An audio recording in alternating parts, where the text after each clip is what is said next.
YouTube family! Welcome to another Two Family Homestead live stream. Woo!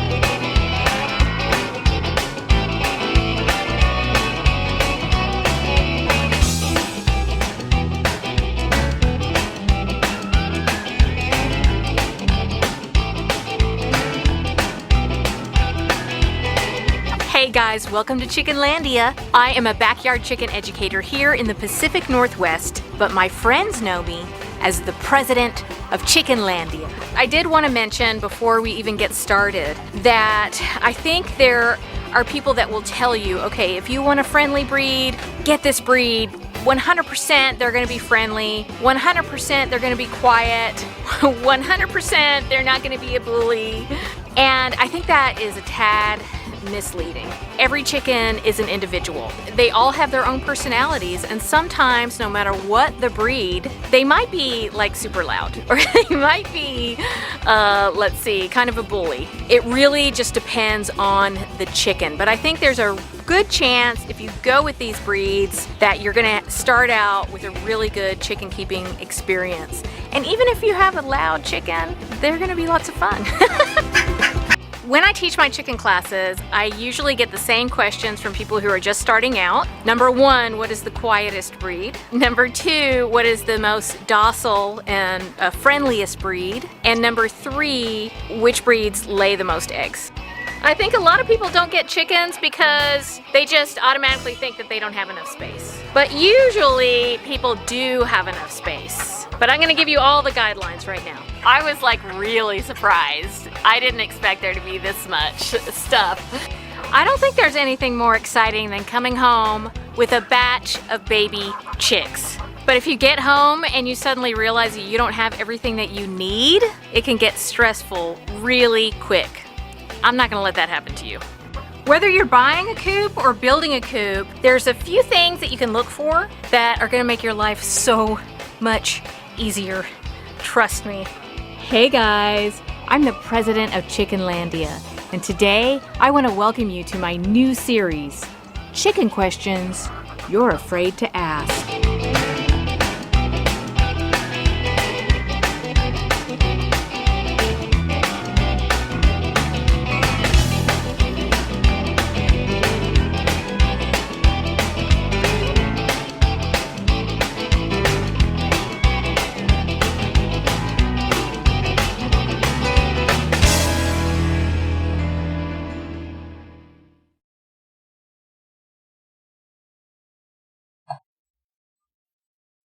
You're on. But what if I don't want to be on? You're on. I'm on anyway. You're on. We're going to have an evening of chicken chat. So I hope you're all ready.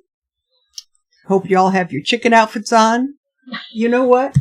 I was going to grab my chicken that Brenda gave me, and I don't know where Anthony hid it. I'll have to search for it.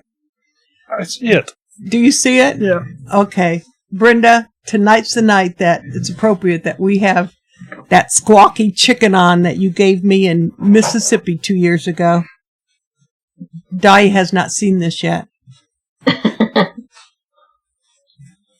How about this? Ah! And it talks. Very cute. Our 3-year-old grandson found this. Brenda, Duncan 1900, decided that since I don't have any chickens, now I do. And Anthony finds it every single time he comes over. So, I hope you're all ready. It makes it squawk. Yep. Yeah, isn't that chicken outfit that she has awesome? And the dancing, man, she does the splits and everything. I am so impressed.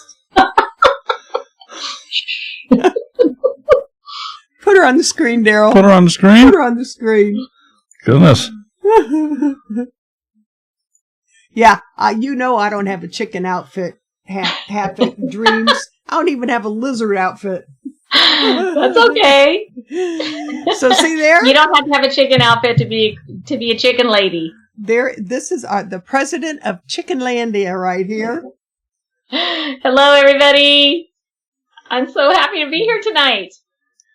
We need to get some. I only see 18 thumbs up, and I see 45 people in this chat. Let's give Chickenlandia some thumbs up here. Yay. Yep. Yes, Brenda, he does love that chicken. You're right. He does. So make sure any questions are in uppercase so I can see them, or Daryl, or our mods, and we'll make sure that Daya gets to hear them. And yeah, if I danced like that, I'd break a hip or something also. There is no doubt in my mind. Well, mm-hmm. And I'm she not did giving it, away my secrets. Yeah, and she did it on a wood floor. I'm impressed. Uh-huh.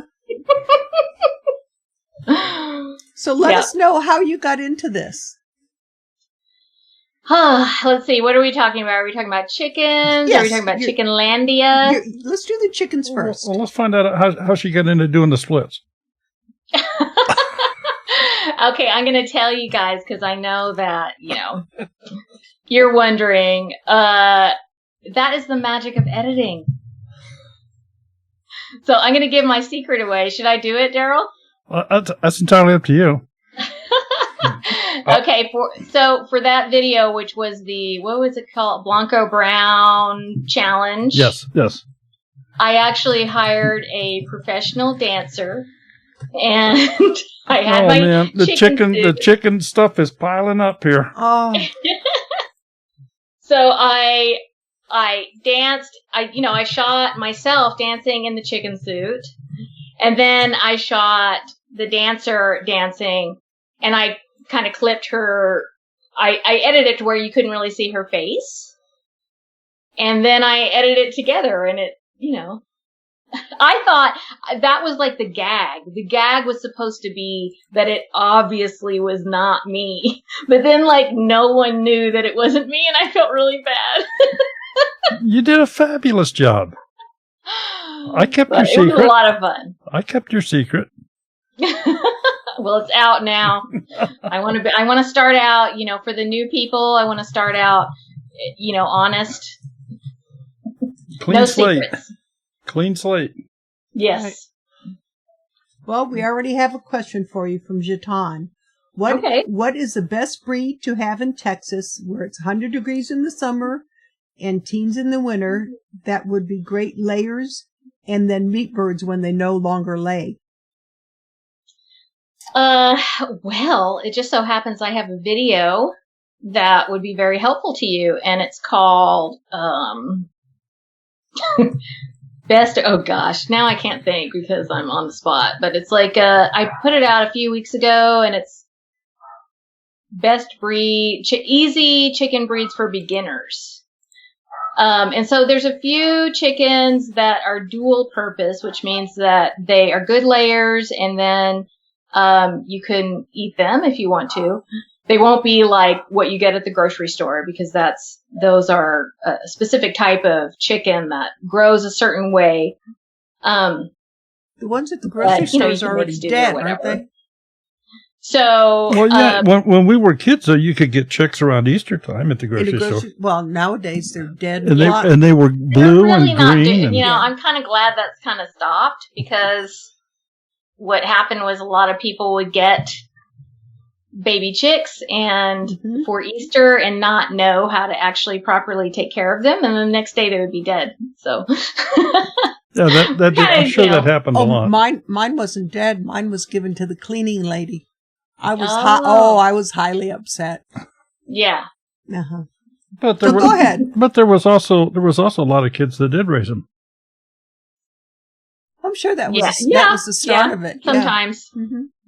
So just to answer the other question, lighter breeds do better in the heat in general. So Mediterranean breeds, but some of those won't do as well in the winter. So it's tough. My sister lives in Texas, and it's tough because there's a drastic change. It's really the drastic changes in temperature that's hard for them.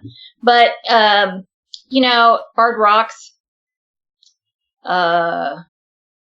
Black Australorp, even Buff Orpington. Those are a little bit heavier, but I think they would probably still do well in the heat. But you will have to do some things just to make sure that they don't overheat. And it just so happens I have a video about that too. There you just go, have to check out my Shatan. channel. There you go, Shatan. You got to check out her channel.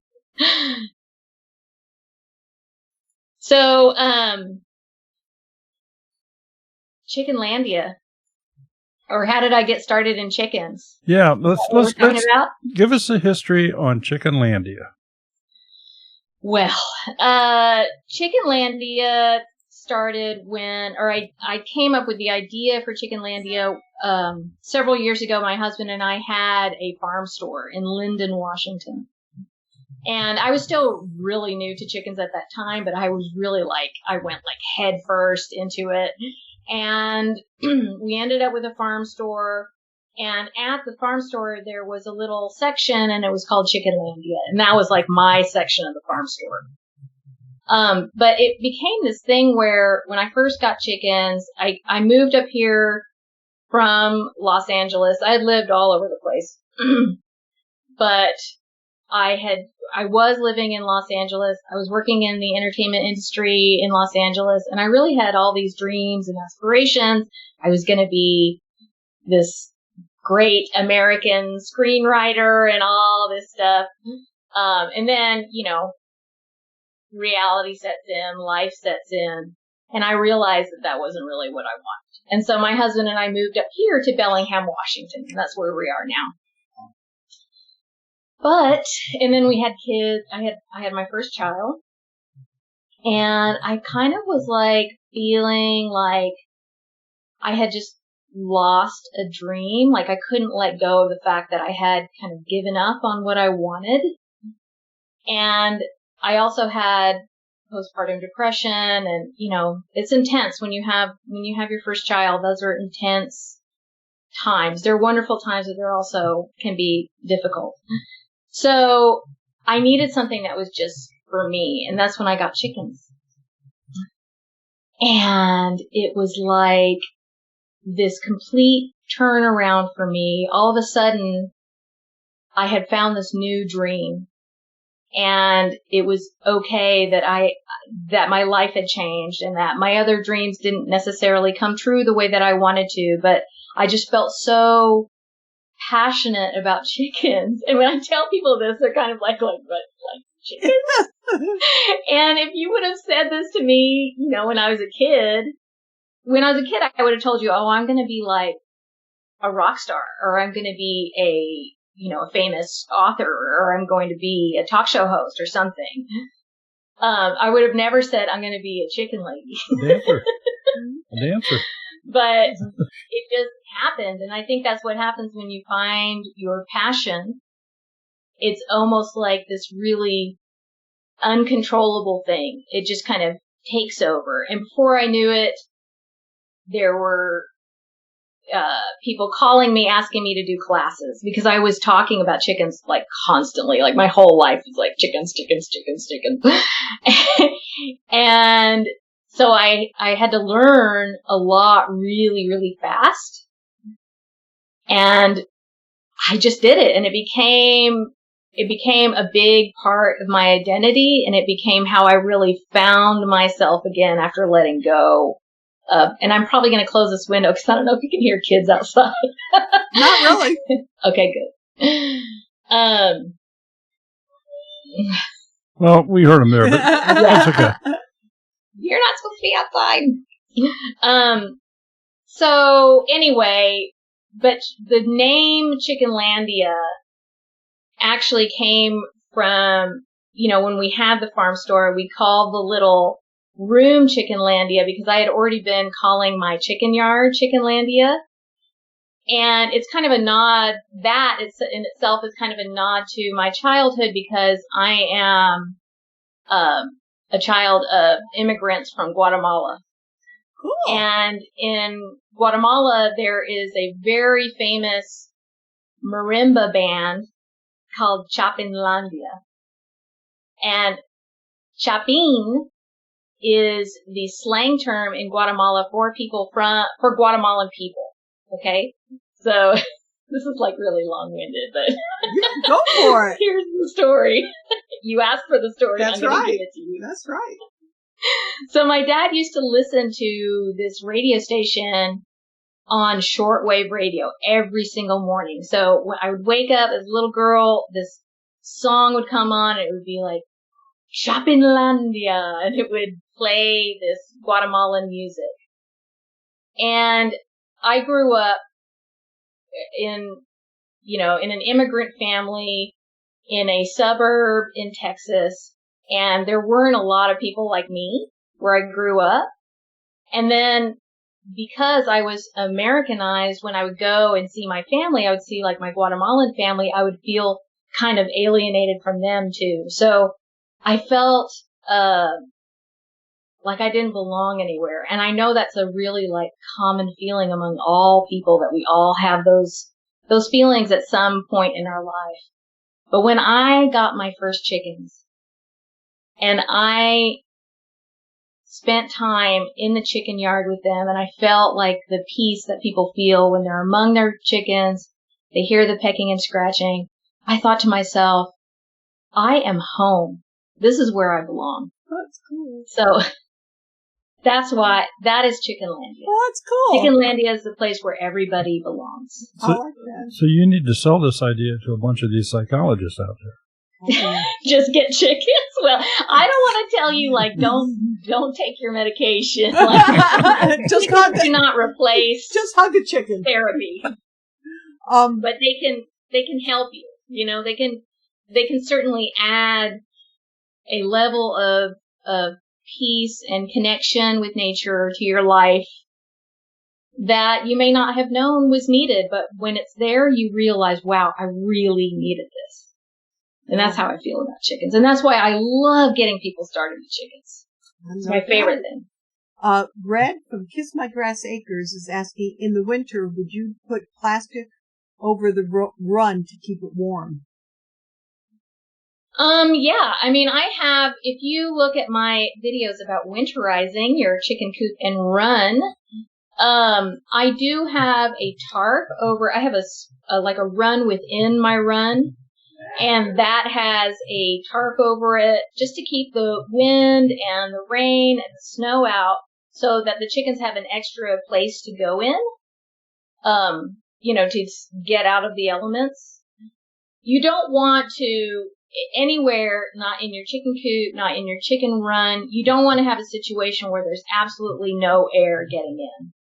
And I think a lot of people make that mistake where they're like, oh, okay, I'm going to like cover up every nook and cranny. I'm going to just completely insulate this so that there's no air coming in. But it's actually really important for you. I'm sorry, this is driving me crazy. I'm going to close this window.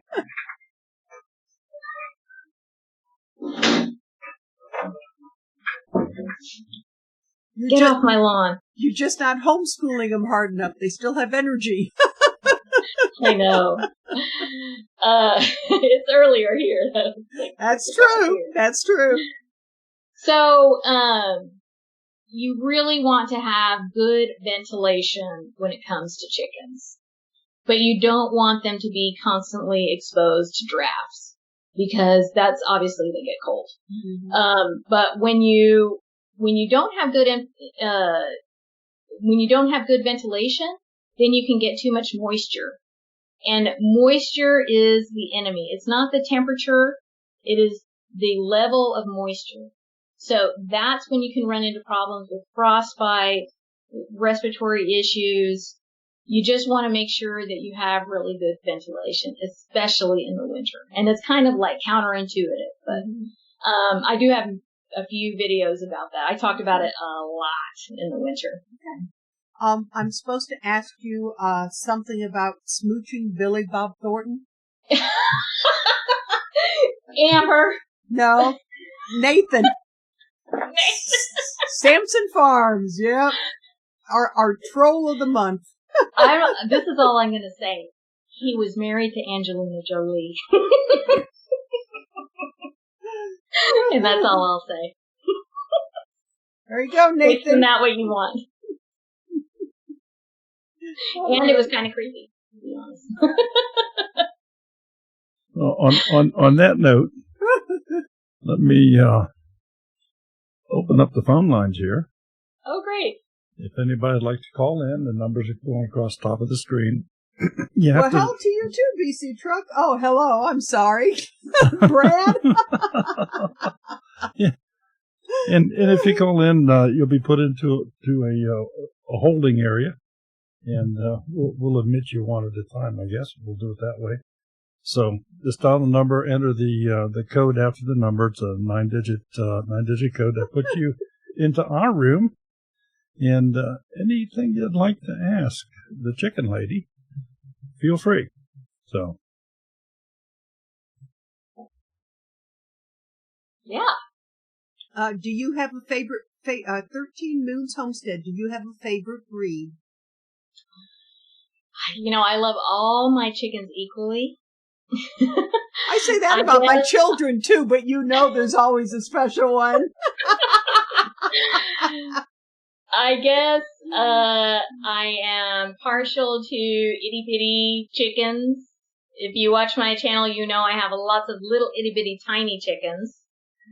Most of them are just a few ounces. Do they lay the same size eggs? No. Okay, I was just asking. God.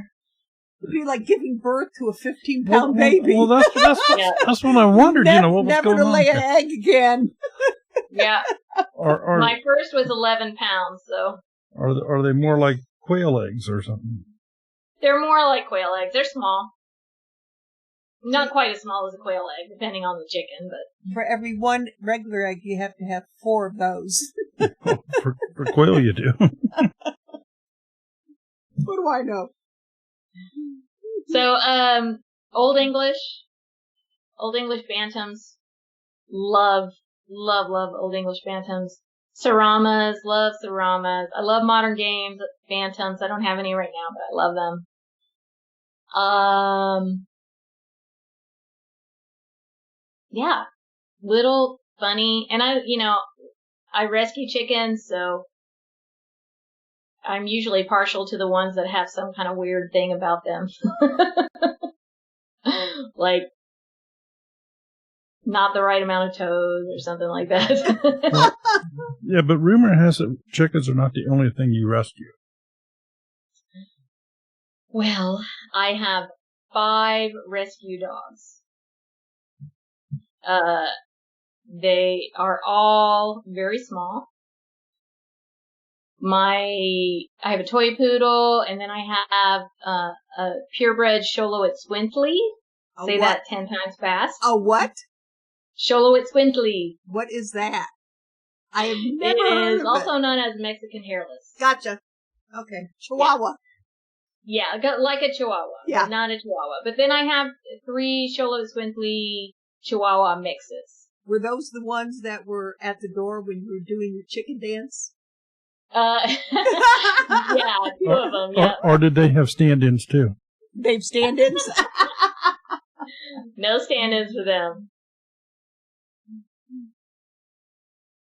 So yeah, I love animals. I've always loved animals, and most of my chickens are rescues. A few of my ducks are rescues, and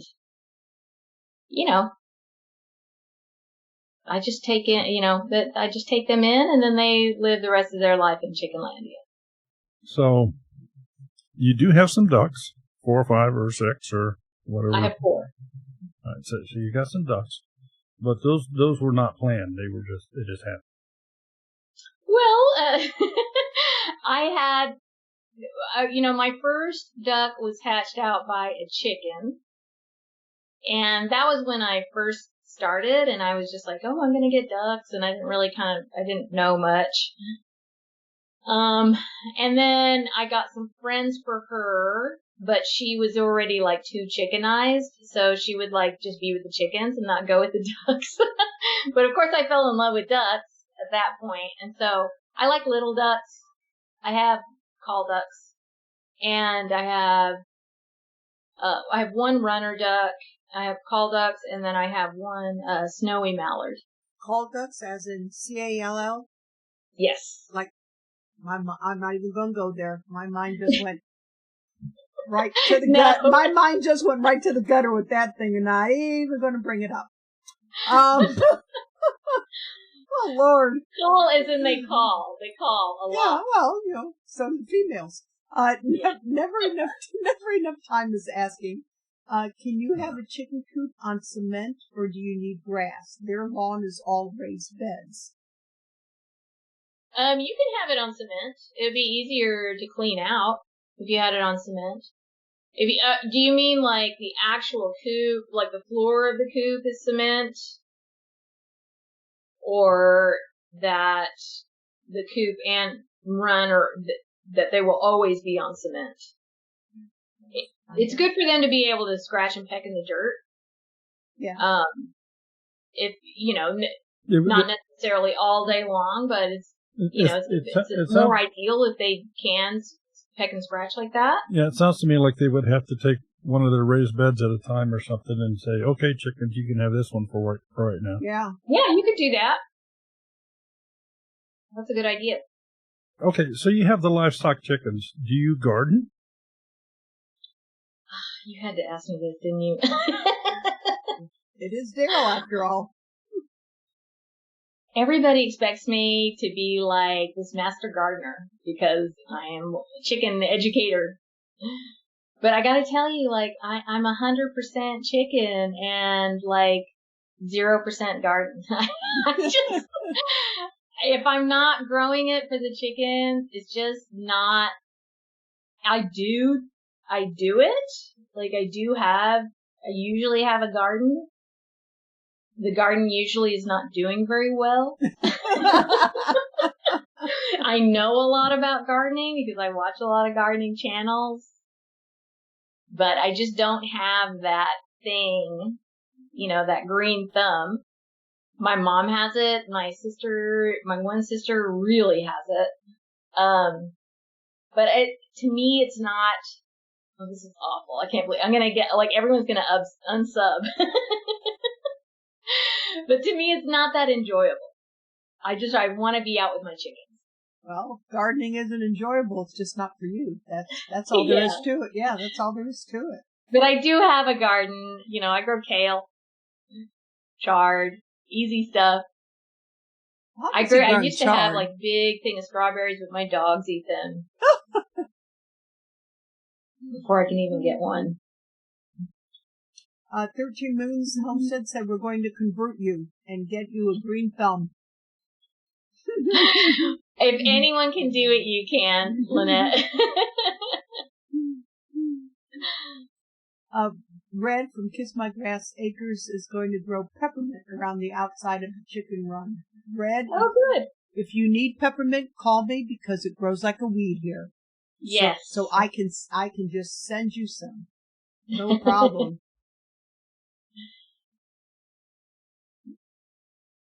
Is there anything that people commonly grow in their gardens that are detrimental to chickens? Let's see. Rhubarb. You wouldn't want, they probably won't eat it. The leaves, they probably won't eat it. Honestly, like, chickens are pretty intuitive. The only time that that there can be a problem usually is when they live in an enclosed run and then they're used to you, like with the stuff that you bring into the run, they're used to eating that stuff. And so they don't have as much intuition as they would have if they were pasture raised.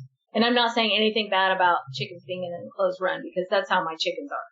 They live in an enclosed run. They don't have access to pasture. But you have to be more careful in that case about what you're bringing to them because they're more likely to eat it and to not have the same intuition that they would have if they were free range. So there are very few things that are not great for chickens. Usually it's if they eat a lot of it, then it's not good for them. If they were to chow down on a whole bunch of onions, that might not be good for them. If they ate avocado skin and pit, which nothing eats that. I mean, you're not going to catch your chickens eating the pit of an avocado because it's so hard. Right. But that's really what I can think of right now. Probably maybe orange peel, but they likely will not eat that. So, I mean, there are many, many chickens all over the world and definitely in the U.S. as well that live completely off of what humans throw out. Mm-hmm. And they are scavengers. That is how that's like the agreement. That's the symbiotic relationship between humans and chickens. And that has worked for millennia. So when people get, I mean, there are many, many ways to raise chickens. I feed my chickens like really high quality organic feed. I buy them like the best treats. You can buy them. But when I do that, I also acknowledge that this is the way that I do it, but it's not the only way. Mm-hmm. And that it's important for me, it's really important for me to say that I believe that people of all economic levels should be able to have chickens because chickens can like help bring people out of poverty, literally in the U.S. and in other places around the world. So I want everybody to be able to have them. And in order to do that, I have to be accepting that there are other ways to raise chickens. And maybe your chicken won't live to be 11 years old, but that is one chicken that is not in a factory farm. And so that's good with me. So anyway, all that to say, lots of people feed their chickens compost, basically, and they do quite well. Well, let's open up to talk a little bit about, and I guess I want to get kind of your opinion. I know that, at least what's in this area, there's chicken farmers are kind of looked down upon. But in all honesty, sometimes I think the treatment is a little bit cruel. Chicken farmers like factory farm? Well, I would, when you have a barn that's 200 foot long by 50 foot wide and it's got 75,000 chickens in it, I guess so.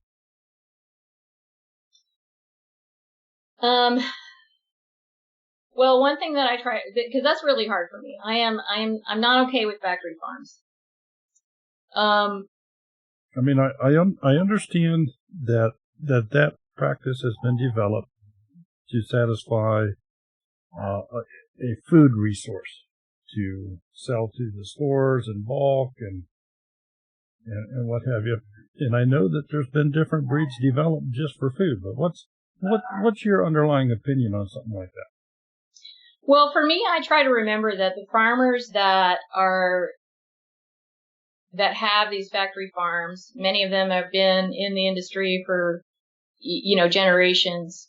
And they may not be raising chickens the way that they want to raise chickens, but they may have to follow guidelines of a corporation that's telling them how to raise chickens. And they're part of a system that is really, really flawed.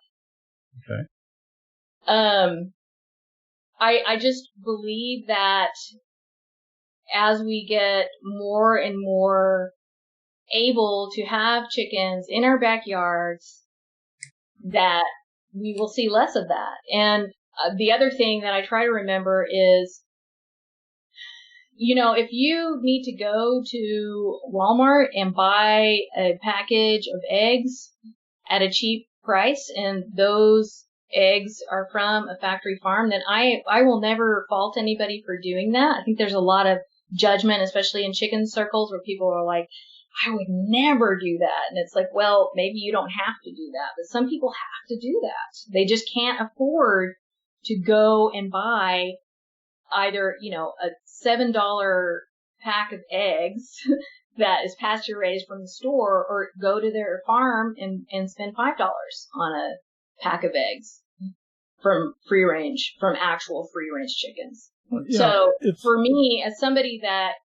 can afford to make different choices, I place my vote every time I buy a pack of, eggs for $7. I'm like gritting my teeth because they're so expensive. But that is my vote. And that vote and that purchase benefits the people that have no other choice but to buy from factory farms and support factory farms, because unfortunately that's just the way the system is. And some people have to participate in order to survive. Okay. We have two questions here for you. Jatan is asking, do you need a rooster to have laying hens? You do not. The hens will lay no matter what. They have a certain amount of eggs in their body, and they will lay without the presence of a rooster or with the presence of a rooster. If you want baby chicks, of course, you have to have a rooster. But if you're not trying to have baby chicks, then you don't need to have a rooster. Some people like to keep roosters because if they're a certain type of rooster, if they have the right personality, they might help to protect your flock from predators. They'll just be like an extra layer of protection because they're also vulnerable to predators. But, there's other animals that can do that. There's other measures that you can take. So I certainly wouldn't want to discourage anybody that lives in an area where they can't have a rooster from having chickens, because you don't need one. Okay. And 13 moons, what's the average life expectancy for chickens? Well, they can live a lot longer than what people usually know they can live. And it's important to know that. And it's important to know that their laying life is usually not as long as their actual life. So just to give you an idea, I lost a chicken this past year. She was 11 years old. Wow. Yeah. And she would lay one egg a month. Oh my gosh. And in fact, at the end, it was like she laid one egg. She laid one egg in the spring, and that was the last egg that she laid. So, chicken from a hatchery that has been bred to lay will generally not live that long, not live as long as 11 years. They might, but you never know. But I would say average probably, sorry, I'm losing my voice, 4 to 6 years.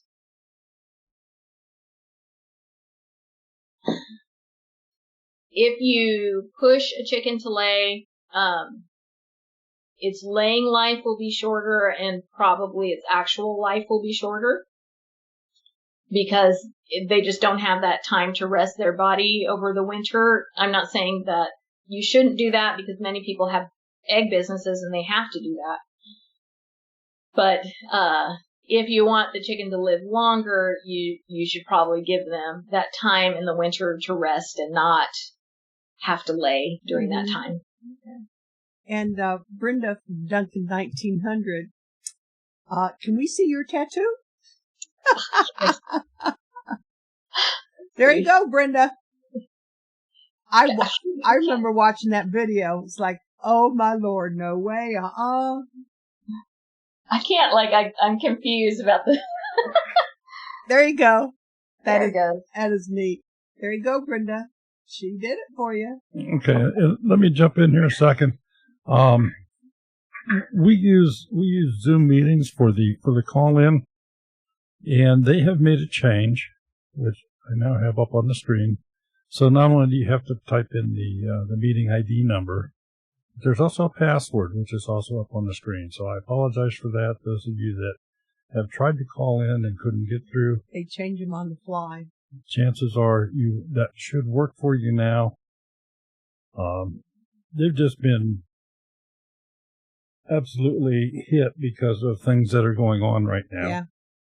Not only for people like us, but apparently a lot of schools are using Zoom. Oh yeah, that's what that's what our granddaughters have to use. My kids are using it. Yeah. And a lot of companies are using Zoom, and so they have just been been crunched, and so they've instituted some new policies, and so we now have to have a password on the meeting. Yeah, my son had to go out and get a camera and speakers so the girls could do video conferencing with the teachers and that. Holy smokes. So he got that all set up this weekend. BW Family Farm is in here, so I don't know if this is Ben or Andrea. How many eggs do you get per day on the norm?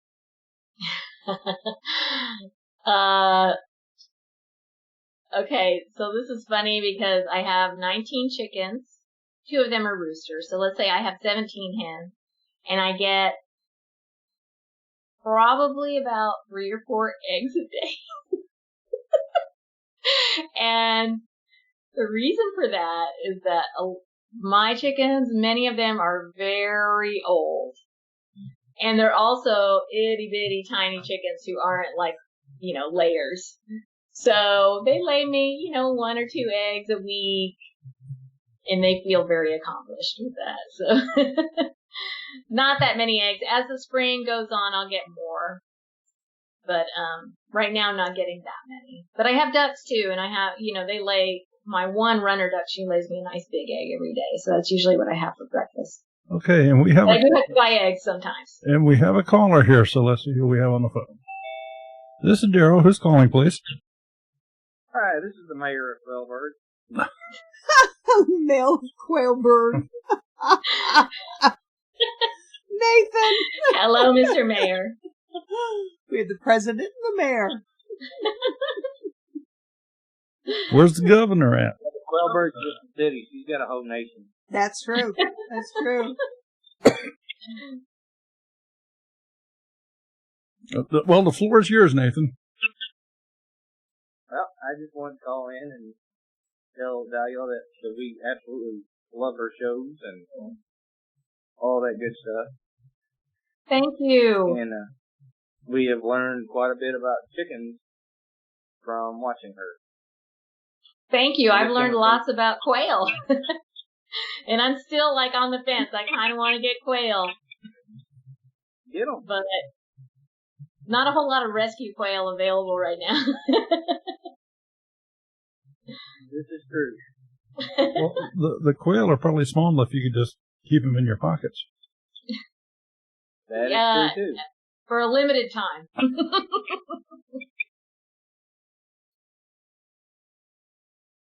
But quail will purr at you just kind of like a chicken does. Yeah. I think in general they're not quite as cuddly, so that's kind of like what holds me back. I need that cuddle. But they sure are cute. It's just a matter of me having space for them. Well, you can put 4 of them in a square foot area. So well, I'll tell you what. If someone says, I need somebody to take these quail, or if there's quail that end up at the Humane Society, that's what I've told myself. If there's a situation where there's quails that need to be rescued, I will absolutely do it. I just got to find a way to get some quail in your local rescue then. Yes. you can ship them. Anyway, I just wanted to call in and chat. Well, thank you. It's great to talk to you. You too. Bye. Take care, Nathan. All right, see you later. Quailbird. Yeah, that's funny. Yeah, and Bub's on here. He's going to run it for 2021 president of Chickenlandia. Yeah, I knew. Give up. Yeah, Bub. I knew he was going to be coming in for that. Okay, and we have another caller. This is Daryl. Who's calling, please? Hello. Well, hello. This is Red. That's what I kind of guessed. Kiss my grass acres. Oh, hey! For those of you that don't know who Red is. Oh, I'm so glad you called in. I tell you what, I admire you like you wouldn't believe. Oh, I admire you. I do. Oh, thank you. I don't know why, but thank you. what you, Red, You what inspire you me. can, You make me want to garden. yeah, Red, what you can do in a wheelchair. There are people with 2 legs and they can't do a quarter of what you do. Just call me stubborn. Well, yeah, I've called you that a few times and some other words. Yeah, that I can be. I can be stubborn. Okay, Red, we have another caller. I'll kind of leave it up to you. Would you like for me to bring them in now or wait until you've finished? Or it's up to you. Go ahead and let him in. All right, we'll do that. It's a party. Yeah. This is Daryl. Who's calling, please? Hello? Hello? Hello, can you hear me? Yes, can hear you just fine. Who's calling? This is Jim from the Green Dream Project. Oh my god. Oh my gosh. Awesome. Well, how you Didn't even doing? know you were in the channel. I'm pretty good. How are you? Couldn't pass up the opportunity to call in Especially and when talk it's to the president of Chickenlandia. that's right, especially when it's free. Yeah, I didn't see him anywhere in the Yeah, chat. that's what I said. That's what I said. He didn't say a word, so we didn't know he was there. Still. You were being sneaky. Mm-hmm. It just Yes, goes it to was. show you never know. Yeah, that's right. Anyway, I just wanted to call in and thank Madam President for her mission of bringing world peace through the knowledge of chickens. I'm trying. Working on it. Someday. This is a crazy time. This is a crazy time. They are. And that knowledge is extremely important. Thank you. Oh, you're welcome. Thank you for everything you guys are doing. And for all your support. Jim has been there. I mean, I think I had like 150 subs when he found my channel. So, yeah, really Keep up the great work. Stacks on stacks. Just trying to get those stacks. Trying to get that coin.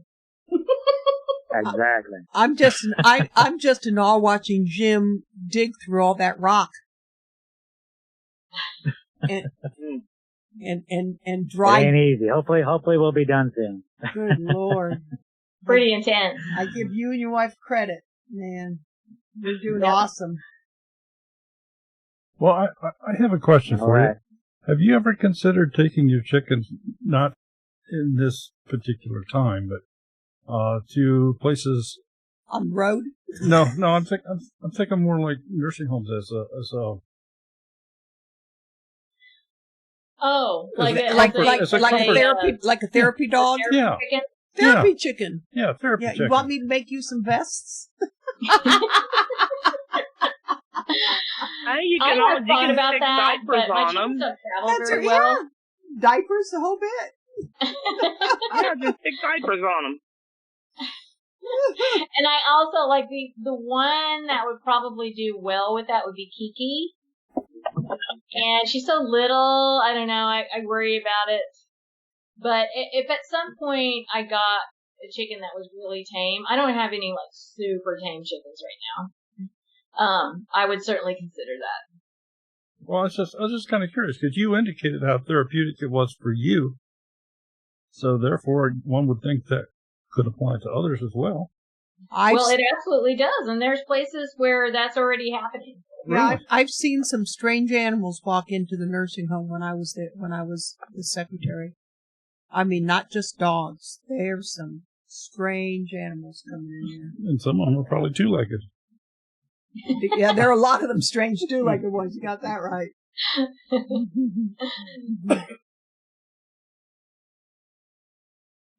I wanted to share my good news. Well, share it. I got my Premier One chick brooder heater today.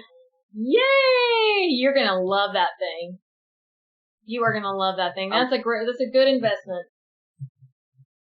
I turned it, I plugged stuff to make sure it worked. And I halfway wanted to stick my hand underneath there to see how hot it got, and I went, you big dodo, don't do that. It doesn't get that hot.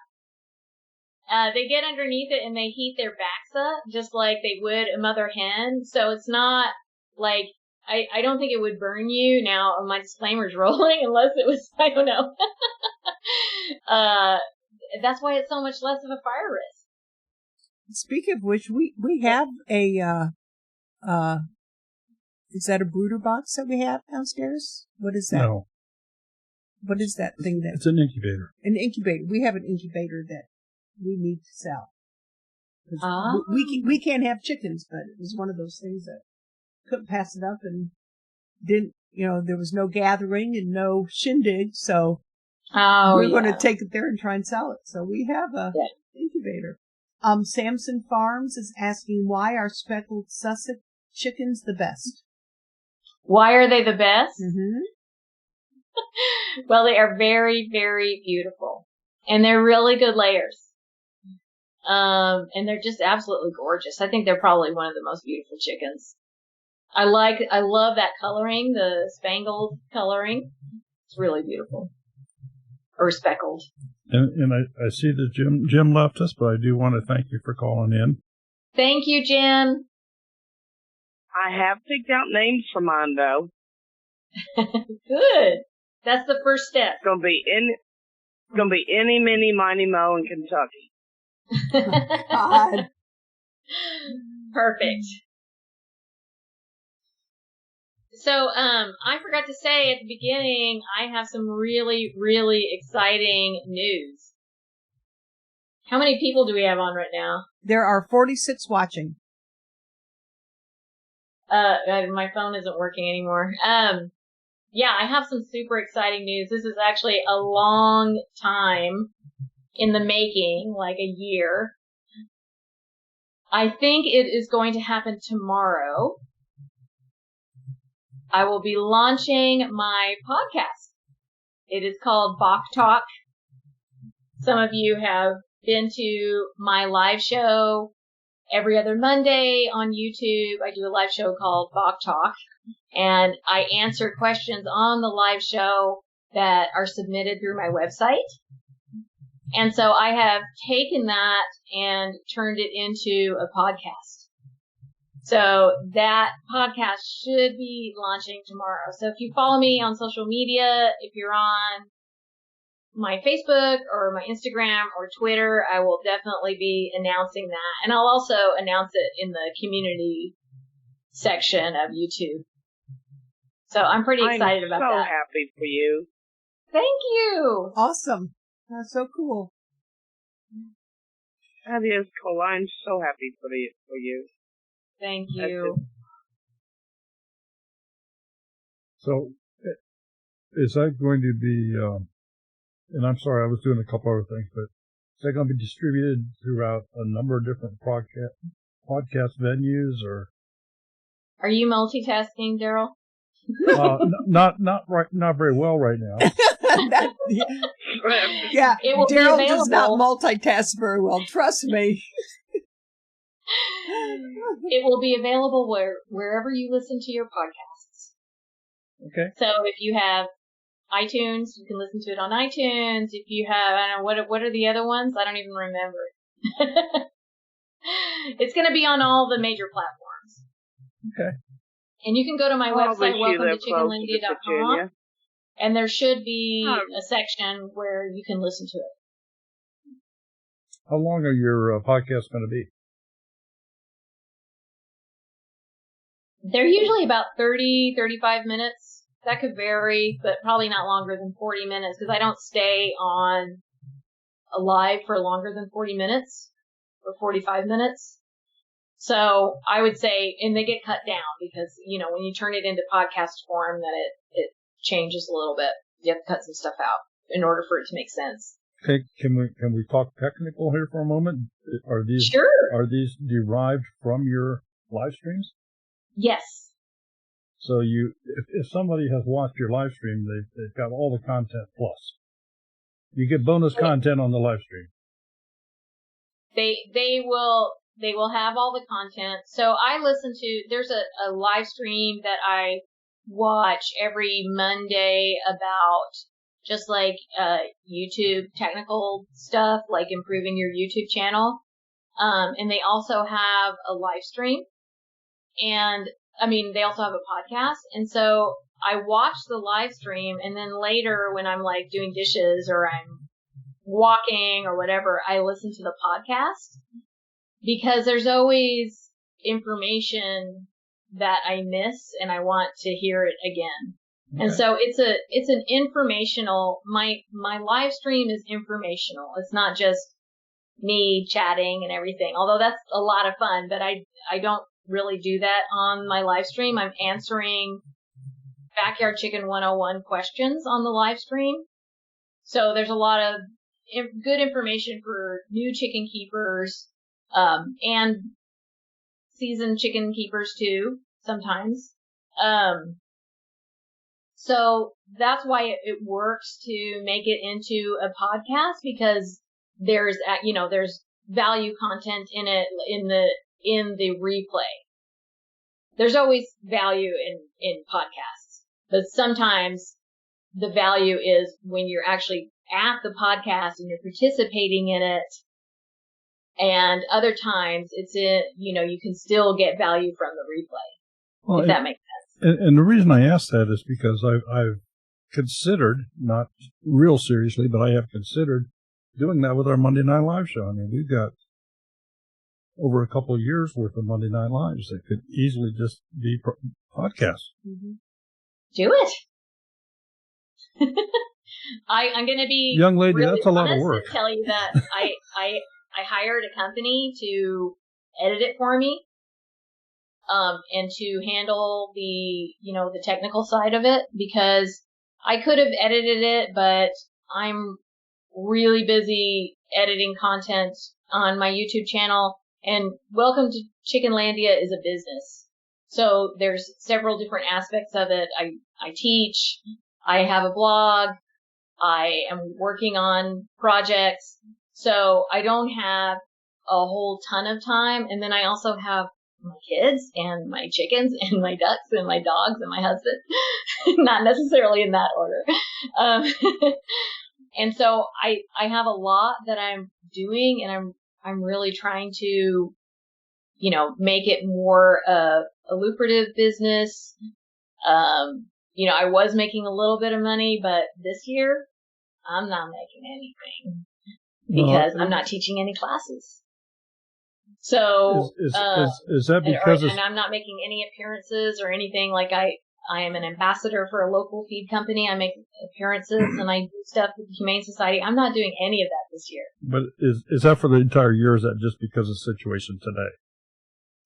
It's because of what's happening right now. Yeah. That sort of put a halt to a lot of stuff. Yeah.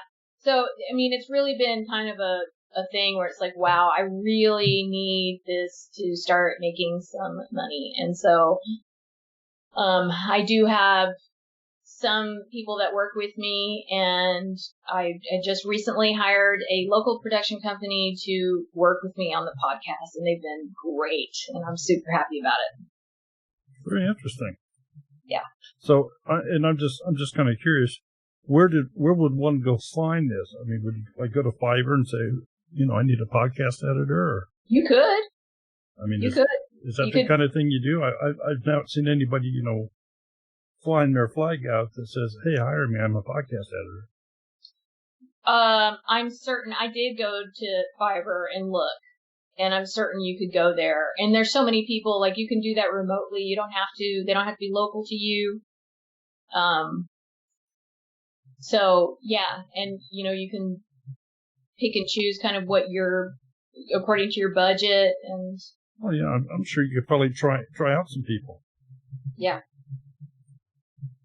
Yeah. I really wanted someone local, because Chickenlandia has big plans. So I really wanted to develop that relationship with the local production company. So that's why I went in that direction. But you could, I mean, I could have hired somebody in Seattle. I could have hired somebody in another country, you know. I mean, it's easy now. We have all this technology where you can work remotely with people. Sure. Well, yeah, you said you were an ambassador, that you went out and did some presentations or something for their product. I mean, you ought to be able to do that virtually. Yeah, I couldn't do it this year. The real bummer was I teach a class at the community college every year, and it's a more intensive class. It's a 3-hour class. And they asked me, you know, do you want to do it on Zoom? And at the time, it was at the very beginning of, you know, everything that was going on. And, I just want to mention this, and I'm sure many people will agree. I was in a real state of overwhelm at that point, and having a real hard time just emotionally with everything happening. So I said, you know what? I don't think I can do it. So I haven't been doing any classes over Zoom, but I'm really taking this time to put out a lot of free content on my YouTube channel that is geared towards people who are just starting with chickens, because there's so many people right now just starting out with chickens. And I think that's really exciting. I'm really happy about that. So that's what I'm concentrating on. And I'm also using this time to learn more about virtual classes, because I think it's going to be happening a lot more now. And by this time next year, I'm hoping to have a lot more virtual education set up that is interactive, and have that be a big part of the Chickenlandia empire. Did somebody say a funny? No. Linda from PG Nano Farm as asking, do you think I should get 2 call ducks?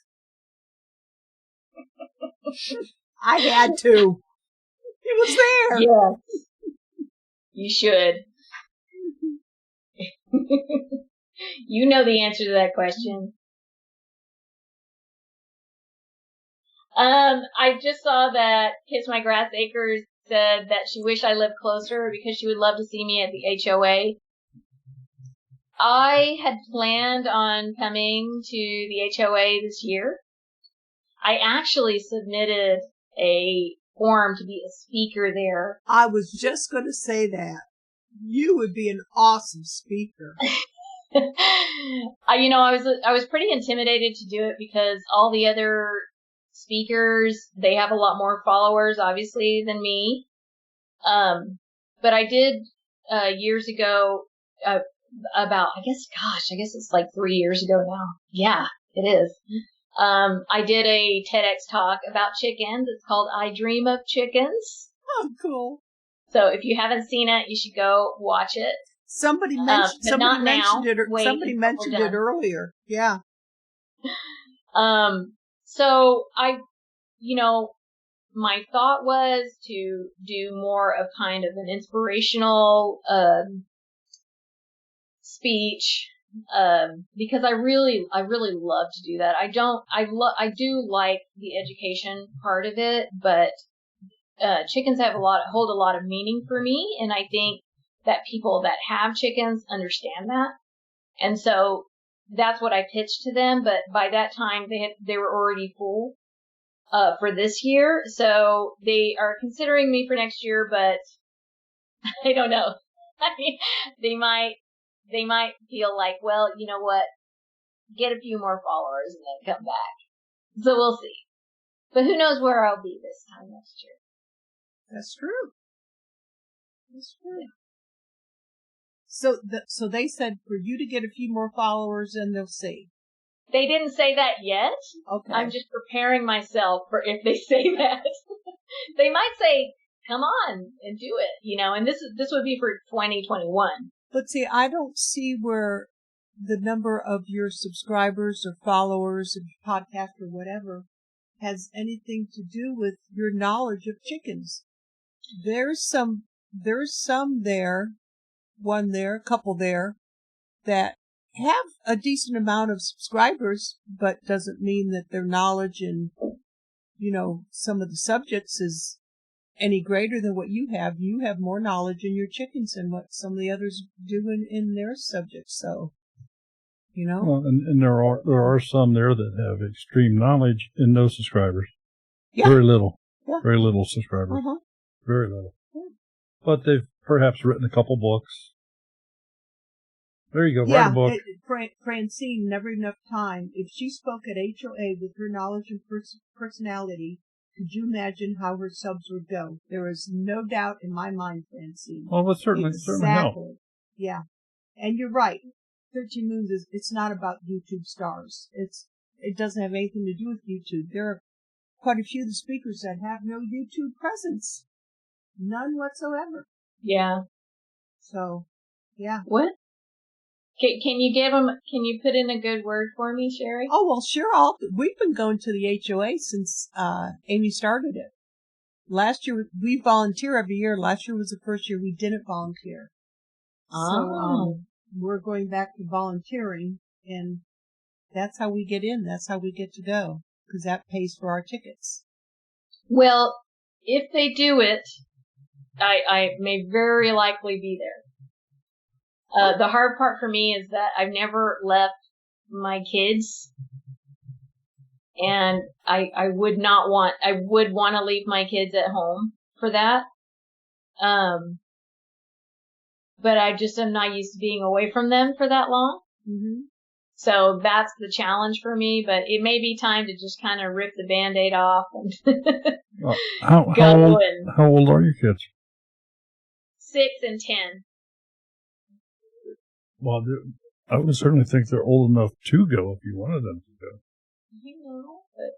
But oh, you mean old enough to go? Yeah, I mean they're old.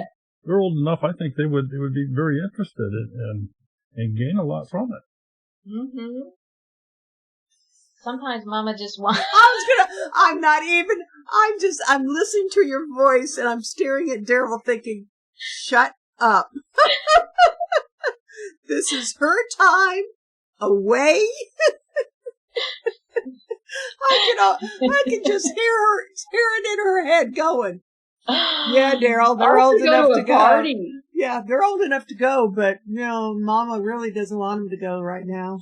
Well, the tough part for a kid, I think, is the time change. That's pretty rough on a kid. You think? Yeah. Really? Yeah. That's rough. And they need like a day to kind of recover. I mean, I need that. I'm going to be running on empty. I'll be on adrenaline the whole time. Mm-hmm. And yeah, it's one thing after another. Well, and that's what I'm thinking. Those kids, they'd be right. Shut up, Daryl. Listen, I'm leaving them with you, Daryl. She may never see the kids because if they get in with the group that they have there, I mean, they have their own posse. Yeah. There's all these children, so. And I'll say this too, like when I go for a speaking engagement, especially one that I've never done before, and it's really like I'll be nervous. I probably will not want to have that. I will be very focused.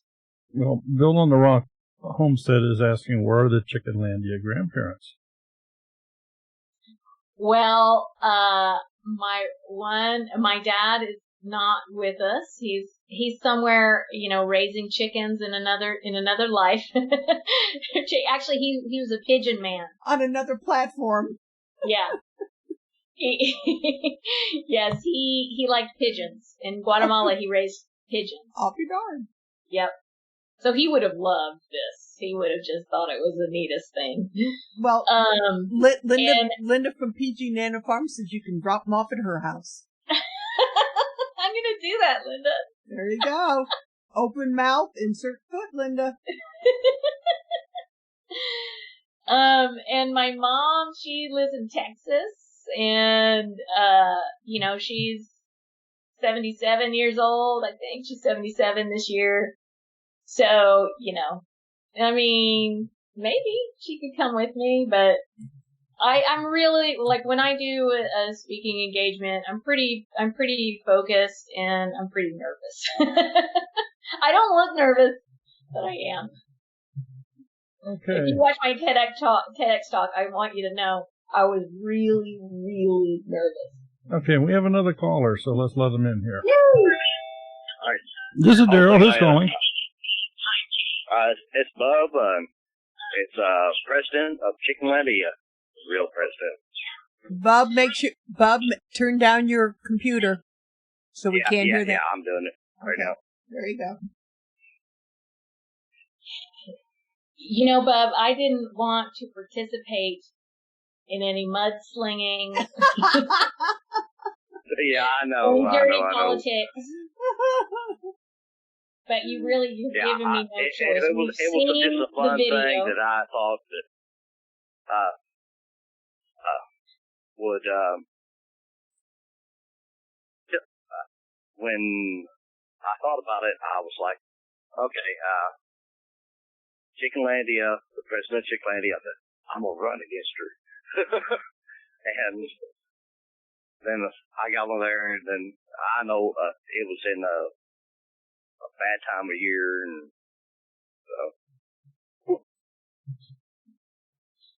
you know, Bob, I was so surprised. Well, first of all, I had no idea you were going to do that, and when I saw the video, I was just like, what? For those of you that don't know, Bob, from getting started on homesteading, he did a video in the summer saying that he was going to run against me as president of Chickenlandia. And so it just kind of like started this whole thing where we were making videos and other people were making videos.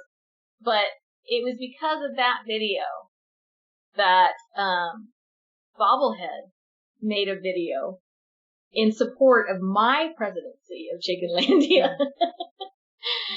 And that's when I got 1,000 subs. So is this coming down to the polls this year? No, she won by default. Yeah, Bub is going to have to settle for vice president. Bub had to end his campaign due to some corruption. Imagine that. Bub and corruption. They caught me eating fried chicken. Oh, Bob. Oh, that's too funny. It was. Y'all need to go watch that video, because I tackled a chicken. Actually, it was a blow-up chicken. And I grabbed it by the neck, the old blow-up chicken. I'm talking, it was a huge sucker. And I grabbed it by the neck and said, "You going in? You can be fried chicken." He didn't know the cameras were rolling. Yeah, Josh, I think that is when Bub decided to challenge Lil Debbie for her job. Yep. I'm beginning to wonder if I should have made this one adult rated tonight. Well, anytime you have Bub call in, you know.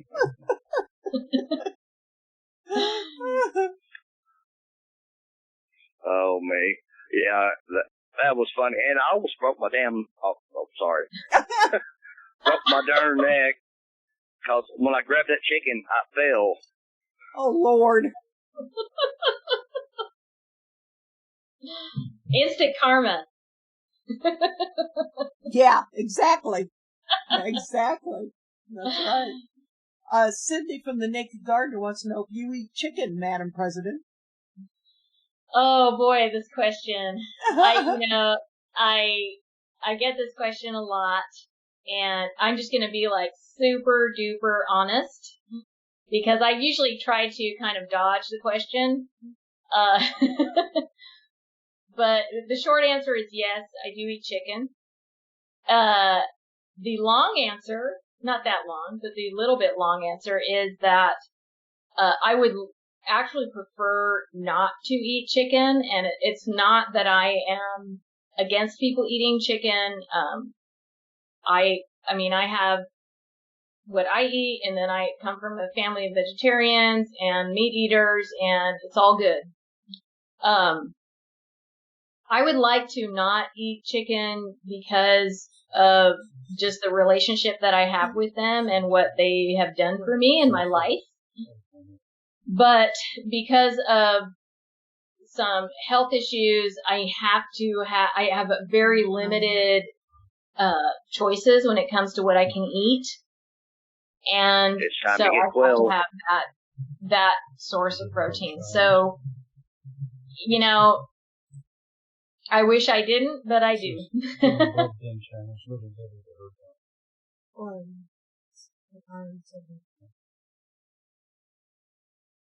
Are you guys multitasking? On the chicken thing, yeah. If you don't want to eat chicken, you might want to think about getting some quail. Oh, I can't eat quail. Quail are too cute. Can't do it. I love the eggs, though. It's better than eating a rabbit. Oh, we can't. There's this funny story where I got some rabbit meat. This was ages ago. I got some rabbit meat from a kid that was raising them for 4-H, and I was like gonna do this whole thing where I was gonna make rabbit stew, and it was like this really fancy rabbit stew that took me hours to make. I put wine in it. I mean, it was like gourmet, and I'm not a cook. Okay. Husband, so he's the first man. I call my husband. Since I'm the president of Chickenlandia, he's the first man. So first man comes home, and I'm like, I made you a surprise. I made this rabbit stew. It took me hours, and I made it for you. And he goes, what? And I said, I made rabbit stew. And he just looked at me and he goes, I draw the line at fur. Oh, that's funny. He wouldn't eat it. And so then I tried it, and to be very honest, I don't like the way it tastes. I don't like the way rabbit tastes. So I gave it to somebody that they took it to some like cocktail party or something, some really fancy thing. I was like, please take this. Nobody there would eat it. Well, you do know you're supposed to take the fur off. The little hairy gets you hair in the teeth, and oh my God, it's nasty. Lord. Yeah, it was funny. So no more rabbits for us. Who was it that said was something about rabbits? Or was it chickens? It was Brenda talking about Paul. Wasn't it? About skinning the rabbit or something? Rabbits are easy to skin. I have no idea. Never did it. Don't want to. They're actually easier to do than plucking all them feathers. I don't know about that either. A rabbit and quail is easy. Chicken's a little harder. I believe you. You gotta boil the water. Of course, nowadays they got these pots with all the fingers in them that just hold the chicken down in there and it beats the hell out of them until all the feathers fall off. Yeah, but you do it the old-fashioned way. It's a pain in the butt. Yeah, that's how I know how to do it. I find them at Kroger's, they're already done. Well, and that's a plus because at Roosters, they're not. Yeah, we went to dinner at Roosters a couple of years ago, restaurant, and they brought out Daryl's chicken wings. And you could see the... I got a rooster that's really mean, and he is going into a pot here pretty soon. Yeah, well, they brought out these chicken wings, and you could see the feathers sticking were still there. out of the fry. Yeah. The waitress came over and said, how are they? And Daryl didn't touch them. And I go, you can take these back. She goes, what's wrong? I lifted the plate up. I said, look at all the feathers. It's going to fly. Yeah. The manager came over and said, that's how they get them now from the distributor or whatever. And I said, and you still, I was appalled. I said, no, we want our money back. We haven't been back since. So, That's like so do you crazy. go Was that Chinese? No, Yeah, I'm telling you, I think they can do it better. no. This was at the restaurant called Roosters, and I was. I understand. You know, they may get some in that still have feather stubble. Feather stubble. Can we pivot?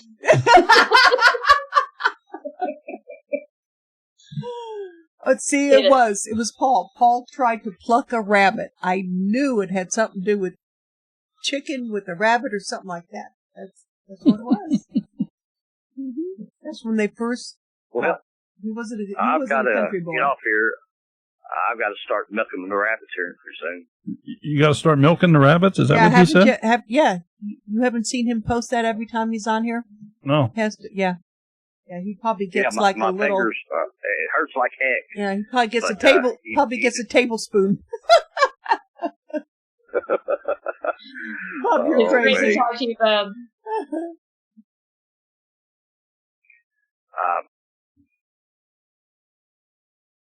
Crap.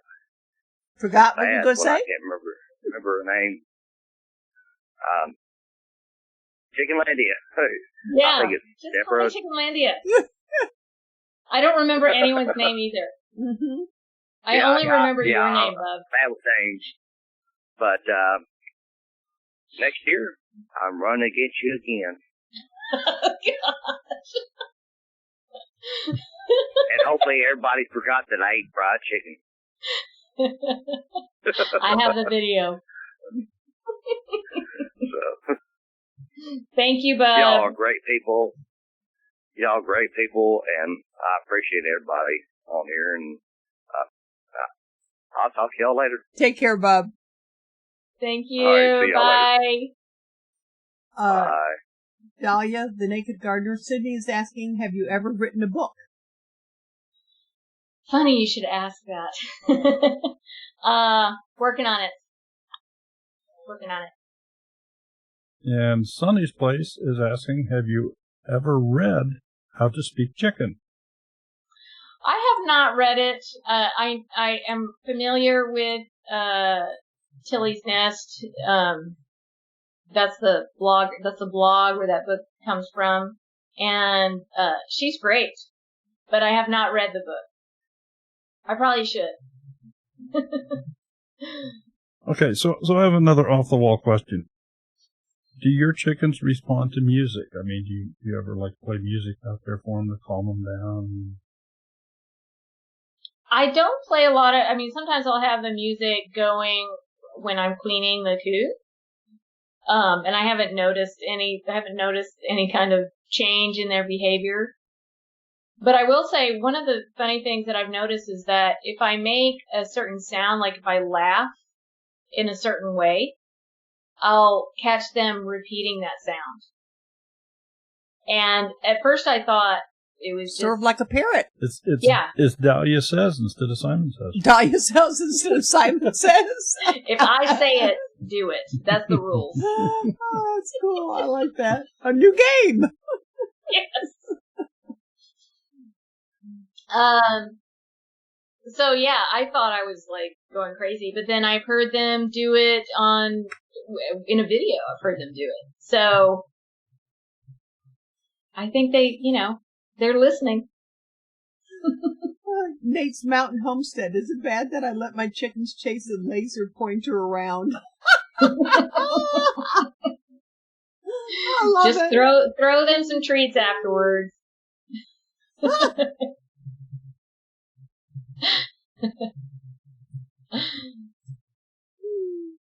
Yep. Campaign buttons, hats, and t-shirts. You got that right, Patty. I do have merch. Let's just segue into that. Exactly. If you go to my website, welcome to chickenlandia.com, I do have Chickenlandia merchandise. If you're interested, it's there. That's right. Gotta have that chicken on your chest. Yeah. Yeah, and I know right? I know some of our moderators have at least been posting a link to your channel. Yeah, our moderators are very good about posting the links and everything. Yep, Sonny's Place. You need to play some Chickenlandia while you clean. There you go. Chickenlandia, yes. Mhm. There is an old video where I'm fermenting feed with my mom. And I actually contacted the Smithsonian here in the States because they hold the rights to the music from Chickenlandia. So I contacted them and I said, look, I want to make this video. This is old, like it's not a good quality video, but it's okay. And I said, I want to make this video about, this thing called Chickenlandia. It's my business, and I was inspired by Chickenlandia. And can I use the music? Can I use these 2 songs? And they gave me permission to use the songs. Yeah, and so there is an old video. I think it's called like How to Ferment Chicken Feed, and in it I'm talking about how I came up with Chickenlandia, what Chickenlandia means to me, and it has the music in it from Chickenlandia. Yeah, I think anything that Smithsonian has is considered to be free reign. That you can. It's not. Are you sure? I'm sure. Because I had to fill out paperwork.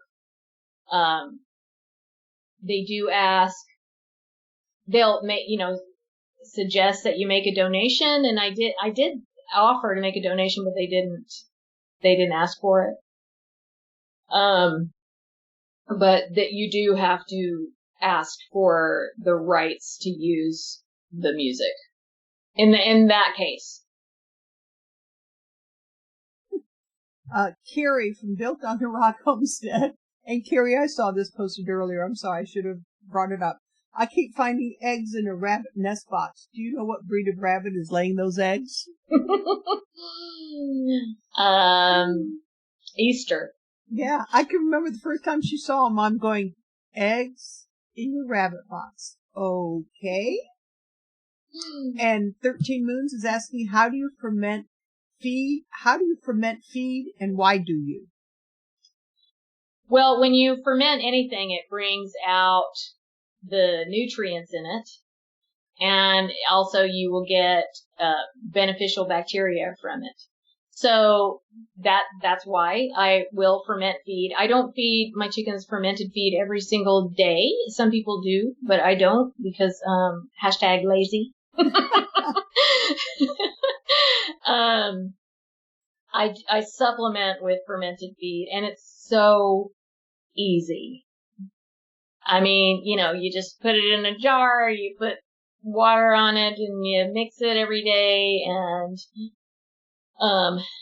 usually around the 3rd day, depending on the temperature that you have it in, it's ready. It'll smell kind of like yogurt, and it's ready to go. And I'll mix that with their regular feed as a supplement for them, and they love it.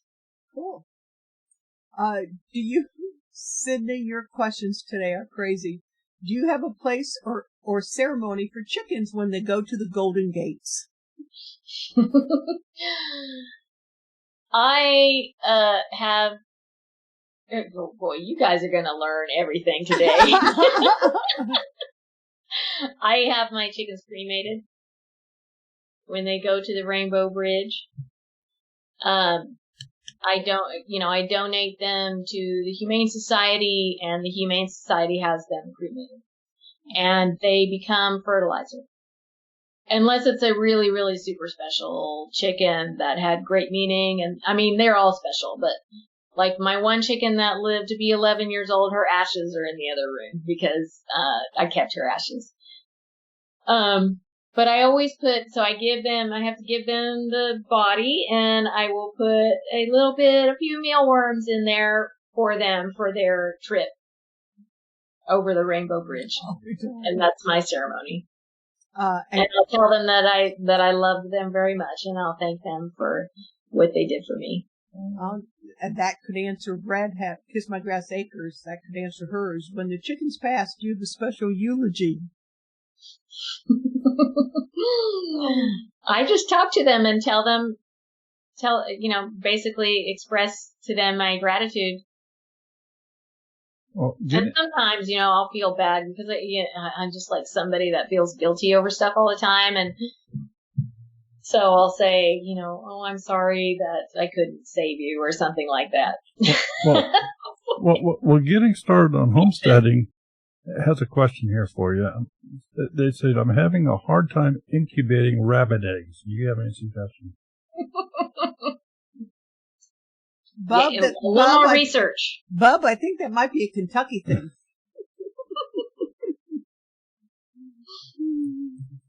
A little more research on that one.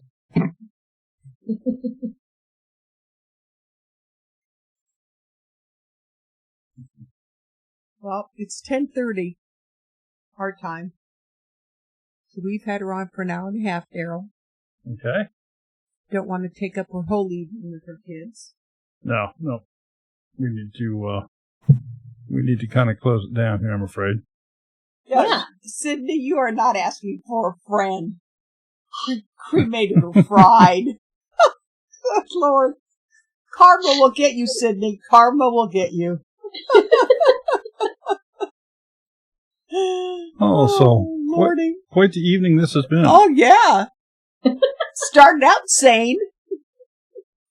Did it?